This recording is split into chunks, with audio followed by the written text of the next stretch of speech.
Сайн байцгаана уу? Сонсогч та бүхэнд энэ өдрийн мэндийг хүргэе. Amistime подкастын шоутан нэрлэгийн шинэхэн дугаар ороход бэлэн боллоо. Амьдрал бодож байсан шиг тийм ч амархан биш.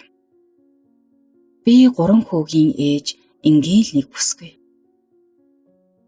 Нөхөртөөгөө 10 жилийн нэг сургуульд байхасаа л уярхэж найзлан 1-р курст орох жилээ. Бид хоёр бүгдийн эсэргүүцлийг даван заавал хамттай байна гэж зөрүүдлэн хоёр талаасаа нээсэн. Тэр үед хоёулаа л их зөргүүд гинэн томоогийн хүүхдүүд байж. Эсэргүүцэж байсан хоёр гэрийнхний өстөн дайсан болох нь холгүй хоорондоо тэмүүлэн бүгдийг дийлж байж анх хамттай амьдарч байлаа. Бид хоёрыг тэр үед хоёр ээж, хоёр аав нар маань яагаад ч дийлээгүй. Ингэж л хамт амьдран нөхрийнхөө эмээгийн байранд анх яваач мэдэхгүй хоёр оюутан нүүж очиж байлаа. Нүүж очиод л удалгүй би жирэмсэн болж хөл хөөрцөг болон бэр гуйлган айлд байдаг бүхнийг л хоёр талынхаа маань бэлдэж өгч байлаа да. Жирэмсний саруудаа уйлж, дуулж, инээж, шаналж, хөөж, хөөгдөн галзуу мэтэл амьдарсан. Бид хоёрын хооронд асуудал үүсэх төдийл би уцаа шүүрэн ээж рүүгээ залгадаг байв. Хэрүүл болох төдийдэл нөхөр маань аав ээжиндээ очиж явдаг. Тэгээд л буцаад ирдэг байв. Дахиад л маргалдана. Тэгээд нэгнийгээ айлгах гэж дахиад л хоёр гэрлүүгээ гүйцгэнэ. Ээж маань ирээд жирэмсэн надад туслана. Хадам ирээд хоол цай аваад хураачихна. Гэсэн ч үргэлж хэрвэлтэй. Заавал хин нэгнийгээ гуйтал эргэж харалгүй төрсөн гэрлүүгээ гүйцгээд тийм зуршилтай байлаа. Ингэж явсаар би төрж, хүүтэй болж, ээж гэх нэр зүйлээ. Нөхөр аа болсон гэж цээжээ дэлдэн баярлаж, гадуур зугаалж, тоглоом наргаа хөөцөлдөн, би ч хүүхэд асарч чадахгүй хэцүү байна, ганцаараа зүдэрч байна гэж хоёр талын ээж аавууд руугаа залган дуудана. Гэр бүлийн хурал хийн. Ингэж явсаар хүүгээ 4 сартаа байхад маш том хэрүүл болоод би торонд хувцаа баглаад хүүгээ тэврээд төрсөн гэртээ очихоор гарсан юм. Очтол төсөөлж байгаагүй зүйл болж өөдөөс ээж аав хоёр маань намайг буцаагаад хөөв. Хэлэх үггүй болж гомдол цөхрөл гэгч нь болоод буцаад гэртээ очиход нөхөр "Тэгвэл би гэртээ хайрлаа" гэд хадмынх руу явлаа. Гэтэл бас л хадмууд хүүгээ өрхийн бүртгэлээсээ хасах нь холгүй хөөж явуулсан. Юу болоод байгааг төсөөлөгч чадаргүй нөхөр бид хоёр гэртээ хэд хоног харцаагаан дуугүй байж байлаа. Би жилийн чөлөөтэй нөхөр оюутан. Бодолгүй хоол цайгүй болж хоёр гэрлүүгээ ээлжлэн залгахад хинж бид хоёрыг наашаа гих царай гаргаагүй. Бүгд нүрээ буруулсан байлаа. Охин нь төрөөд удаагүй нялх хүүхэдтэй байхад нүрээ буруулан харж үзэхгүй байгаа ээждээ тэр үед маш их гомдож үзэн яддаг байснаа сандгийм. Төдөөдөлгүй бид хоёр хөргөгчөндөө махахгүй гурилнаас өргөнсгүй боллоо. Ах нар дүү нар хамаатан садан лууга залгаж мөнгө төгрөг зохицуулах гэж гүйлдэж эхлэхэд хинж заа гэсэнгүй. Энэ нь маш хэцүү санагдаж байсан.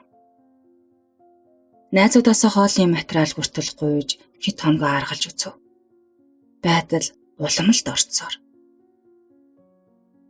Буцалсан усанд сахар хийгээд түүндээ талхаад үрж идээд унтж байсан гээл бод. Эсэргүүцэж байхад тэгтлээ зүтгсэн хүмүүс өөртөө амьдралаа авч яв гэж хадам ээж хэллээ.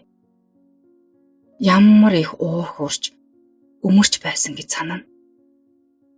Нөхөр зар мэдээ сонин олж түүнээсээ дэлгүүрийн хамгаалагчийн ажил шөнийн ээлжинд олж хийж эхлэв. Эхний сарын цалин аванз хэд байсан гэж 80,000 төгрөг. Тэр үед цалин 150-аас 160,000 байсан. Тэр цалингаараа өчнөө удаа идээгүй хям, өгөрций, компот, хүүхэдтэй шорт бодолк аваад тогны мөнгөө төлөгдөхөдий л тэр мөнгөнд дууссан. Хөргөгч хоосон. Нөхрийнхөө дараагийн аванс мөнгийг хүлээх зураа шар будаатай шүлтэй хоол хүртэл идэж унждаг байлаа. Миний үнэн голоо содоргоо зүйл байсан юм л да. Энэ үед аав маань ганцхан л удаа ээжээс нууцаар хэдэн төгрөг өгч илээ. Тэнгэрийн умдаг атгсан мэт өнөөх мөнгийг өсөж өөхөх гэж байгаа хүмүүс шиг л хоол, хүнс, мах ногоо авсан да. Дараагийн сарын цалин хүртлээ гэрлээ таслуулсангүй арай гэж хүрсэн юм. Энэ хугацаанд бид хоёр ганц ч маргалтаагүй байж лээ. Гайхмаар. Мөнгөний үнц нь амьдралын үнцнийг тэгхэд л илүү мэдэрч зүсэн талах илгэний нухаш ямар их амттайг хэлүүлдэггүй мэддэг болсон байв. Ингээд 3 сар өнгөрөхөд бид бүр хоорондоо нэг ч маргалтаагүй, бүр тэрүүгээрч барахгүй 150 мянган төгрөгийг амьдралдаа 30 хоногт хэрхэн хуваахыг сурч эхэлж байлаа. Энэ хугацаанд би хүний урманд ганц шоколад амандаа ч хийгээгүй. Сургууль дээрээ би даалт хийн гэж зар нааж буцаар ярьсан хүүхдүүдийг гэртээ дуудан би даалтыг нь хийж би хамгийн анхны мөнгөө олж байлаа.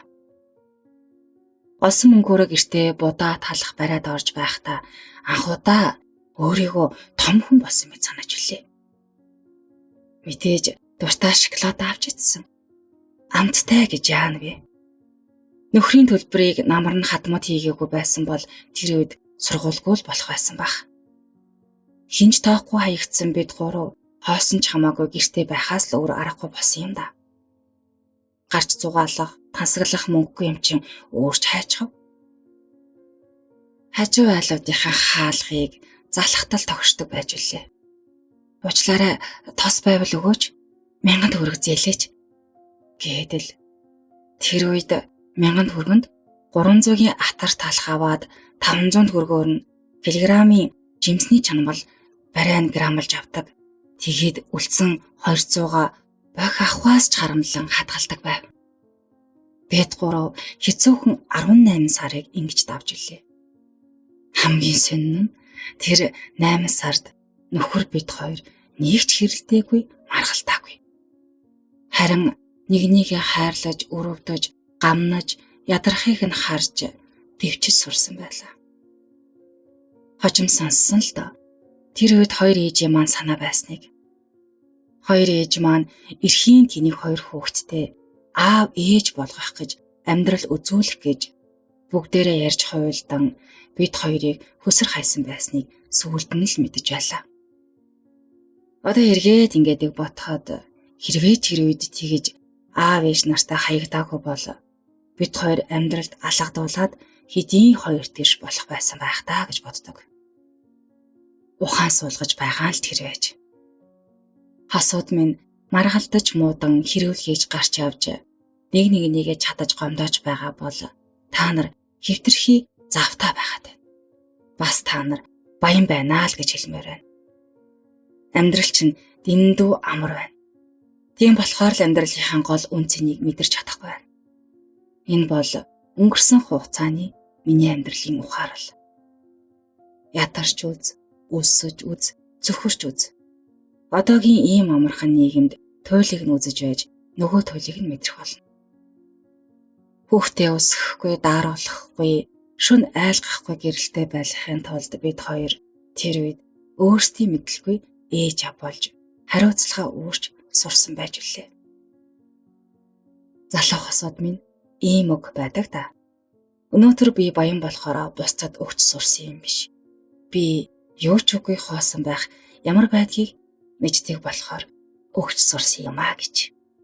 Нэг нэгэндээ хайртай байгаарай. Зайд хүрээд өнөөдрийнхөө нэвтрүүлгийг өндөрлөе. Дараагийнхаа дугаараар эргэн баяртайгаар уулзцгаая. Түр баяртай.